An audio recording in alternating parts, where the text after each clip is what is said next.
He sided with the liberals on the Supreme Court in affirming Obamacare. Some say Chief Justice John Roberts is a genius. Others say he's gone over to the dark side. This is the CitizenLink Report. I'm Stuart Shepard, along with our judicial analyst, Bruce Hausknecht. Hi, Bruce. Hi, Stuart. We've been hearing all kinds of commentary about this decision on healthcare reform. Like I was saying, some people say the Chief Justice has gone liberal, that he's wobbled, that he's waffled, that he's gone soft. They've made T-shirts that say, with his picture and the word coward underneath. Others say, well, hang on a minute. We may not like the outcome of this decision as conservatives, but when you look at what it's led to and how he went about writing that decision, it may indicate he's a genius. What do you think? Well, there certainly has been a lot of speculation on all ends of the political spectrum as to what motivated Chief Justice Roberts, why he wrote it the way he did, why he came down the way he did with that decision, why he decided it could be a tax as opposed to a penalty, which then allowed the whole health care law to be upheld.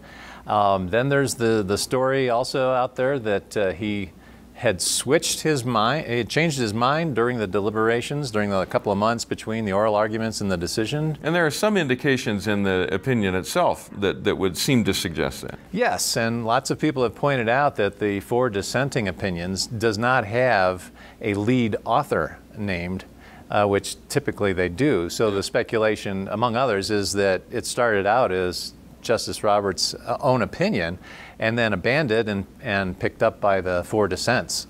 So there is some speculation that he changed his mind at the last minute. And why is the subject of even more speculation. And let's talk about that. John Roberts, give people just a little background about who he is and what kind of justice he's been up to this point. Right. Well, Chief Justice Roberts has been in the D.C. area for a long time. I think he was he served under Reagan in the White House and ultimately ended up on the D.C. Circuit Court, U.S. Federal Appeals Court, in 2003 after being filibustered for a couple of years, but that's another story. Yeah. In 2005, he was elevated to the Supreme Court when William Rehnquist passed away. Well, first he was actually nominated for Sandra O'Connor's spot, and then elevated again to Rehnquist's spot when the Chief Justice died later that summer. So he's been on the Supreme Court. He's been a federal judge since 2003, and he's got a great track record as a conservative. There's nobody out there that's in his class other than maybe a Scalia or Thomas. I mean, he's brilliant as a jurist. So we're dealing with a brilliant legal mind here, and he has befuddled everyone who's been reading his opinion. And he's a conservative as a conservative appears on the bench, which is different than what we generally think of as a movement conservative. Describe what those differences are. How would you define each? Well, a lot of the criticism that we see out there in the newspapers and on the internet has to do, or it comes from, movement conservatives, what I would call a movement conservative. And that is a person, much like me, who's driven by ideology. I believe that there are certain things that need to happen in public policy, and I will fight to get those in, and I will fight to keep others out.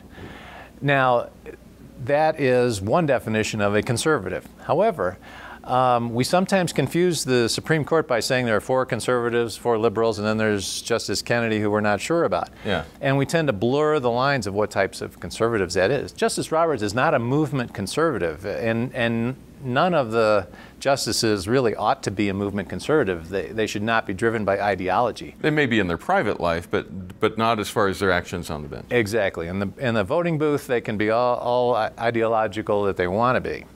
But as a justice, a conservative judicial philosophy has more to do with having judicial restraint, respecting the separation of powers, deferring to acts of Congress as long as they are not unconstitutional.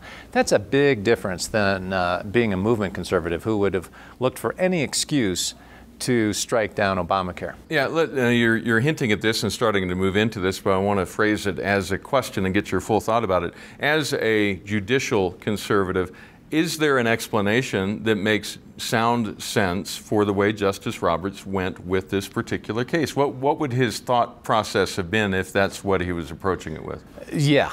Basically, he is looking for any plausible reading of that individual mandate, which we talked about last time here, the requirement in Obamacare that says you have to buy health insurance or be fined a certain amount of money.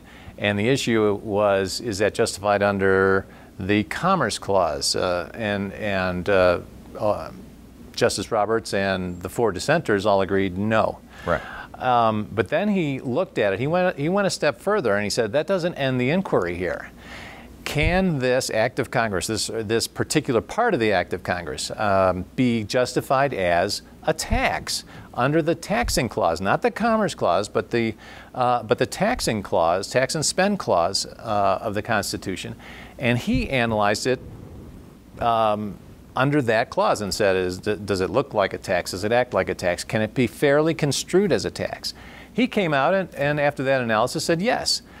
Of course, I have found no other conservative or center-right analyst or law professor or constitutional expert who has agreed with him on that. But that still doesn't mean that what he did was somehow lawless or unreasonable or an abdication of his judicial responsibility. So I think we have to give the Chief Justice at least some slack that he was doing his job. Now, that conversation has this underpinning, this presumption that he was looking at something larger than the outcome of this bill in the way that he went about analyzing it and coming up with an opinion. Can you talk about that a bit? Well, he's been accused of being political with this decision, either for good or for bad.